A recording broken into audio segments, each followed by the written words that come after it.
नमस्कार, मैं शुभांगी त्रिपाठी और आप देख रहे हैं जन एक्सप्रेस। आज हम बात कर रहे हैं पश्चिम बंगाल की राजनीति में आए एक ऐसे बदलाव की जिससे सियासत की दिशा ही नहीं बल्कि उसका स्वर भी बदलने का संकेत दे दिया है।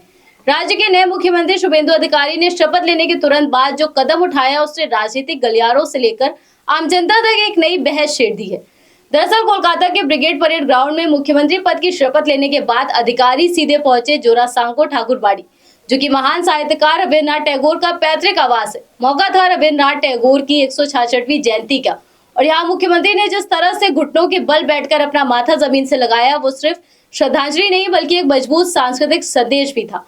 लेकिन इस पूरे घटनाक्रम का सबसे अहम और चर्चा में रहने वाला पल तब आया जब ठाकुरबाड़ी परिसर में मौजूद समर्थकों ने जय श्री राम के नारे लगाने शुरू कर दिए। ऐसे में मुख्यमंत्री ने तुरंत हस्तक्षेप करते हुए उन्हें रोका और साफ शब्दों में कहा कि ये जय श्री राम कहने की जगह नहीं है, यहाँ सिर्फ कवि गुरु का नाम होगा। ये बयान न सिर्फ उनके समर्थकों के लिए बल्कि पूरे राज्य के लिए एक स्पष्ट संकेत था कि अब उनकी राजनीति का केंद्र धार्मिक या चुनावी नारों से हटकर सांस्कृतिक सम्मान और समावेशिता की ओर होगा। ये वही शुभेंदु अधिकारी हैं जो चुनावी मंचों पर आक्रामक भाषणों के लिए जाने जाते थे, लेकिन मुख्यमंत्री बनते ही उनका ये संयमित और संतुलित रूप कई सवाल भी खड़े करता है। क्या ये एक नई राजनीतिक रणनीति है या वास्तव में बदलती जिम्मेदारी का असर? आपको बता दें कि मुख्यमंत्री के इस कदम को केवल एक प्रतीकात्मक यात्रा के रूप में नहीं देखा जा सकता। ये एक बड़ा संदेश है। बंगाल की पहचान उसकी संस्कृति, साहित्य और विरासत से है, न कि केवल राजनीतिक नारों से। शुभेंदु अधिकारी ने खुद कहा कि अब मैं सबका हूं और यही लाइन इस पूरे घटनाक्रम की आत्मा बन गई है।